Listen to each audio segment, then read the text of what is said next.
এইখন দৰা গামোচা। ইয়াৰ দাম মাত্ৰ। মই নিজৰ হাতেৰে মাটিশালত বোৱা আজি কেইযোৰমান কাপোৰ দেখুৱাম। আগতেও দেখুৱাইছিলোঁ। এইখিনি কাম কৰিয়ে এটা সময়ত মই ঘৰ চলি আছিলোঁ, যেতিয়া মোৰ ফেচবুক, ইউটিউবত চেনেল নাছিলে। হায়াৰ ছেকেণ্ডেৰী পাছ কৰাৰ পাছতে নানান ধৰণৰ কাম কৰি মই নিজৰ খৰচা নিজে উলিয়াইছিলোঁ। কাপোৰবোৰ যিহেতু বিকি দিয়া হৈ গ'ল, সেইটো কাৰণে মাত্ৰ লগৰজনীৰ লগত যিকেইযোৰ আছিলে সেইকেইযোৰকে দেখুৱাওঁ।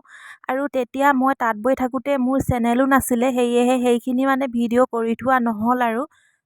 এতিয়া এই হেভি কাপোৰযোৰ দেখুৱাইছোঁ। এইযোৰ কেনেকুৱা লাগিছে ক'ব।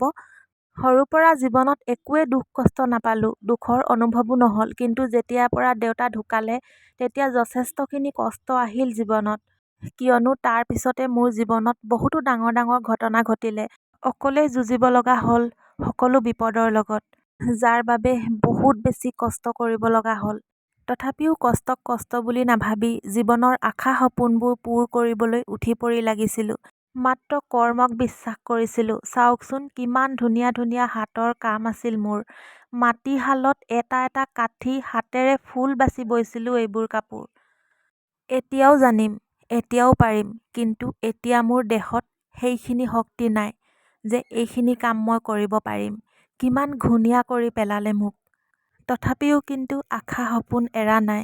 বিশ্বাস মাথো সময়ৰ ওপৰত। আজি বেয়া সময় চলি আছে বাবেহে জীৱনত সকলোবোৰ বেয়া হৈ আছে। কিন্তু কাইলৈ যদি ভাল সময় আহিব, আকৌ সকলোবোৰ আগৰ দৰেই ভাল হ'ব বুলি আশাতে কৰ্মবোৰ কৰি গৈ আছোঁ।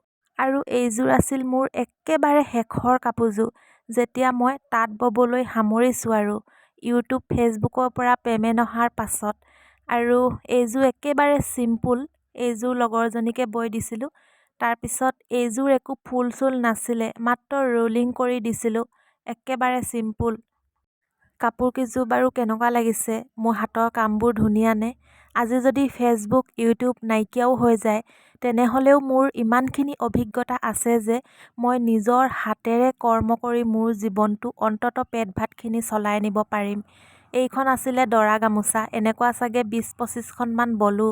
আৰু 2টা পাৰিত যে ফুল থাকে, পাৰত বচা গামোচা, তেনেকুৱাও বহুত বলোঁ। কিন্তু সকলোবোৰ বিকি দিয়াৰ কাৰণে অকণমানো ভিডিঅ' ফটো ৰাখি থ'ব নোৱাৰিলোঁ। আৰু এইখন লগৰজনীয়ে লৈছিলে, সেইটো কাৰণে তাহাঁতৰ ঘৰত এনেকুৱা 4খনমান আছিলে। কেতিয়াবা মনত পৰে অতীতবোৰলৈ। কিমান হেভি হেভি কাম কৰিছিলোঁ, ইমান কষ্ট কৰিছিলোঁ। কিন্তু এতিয়া মোৰ সাহস আছেনে এইখিনি কষ্ট কৰিবলৈ? এতিয়া মোৰ স্বাস্থ্যটোৱে অনুমতি দিবনে মোক এইখিনি কষ্ট কৰিবলৈ?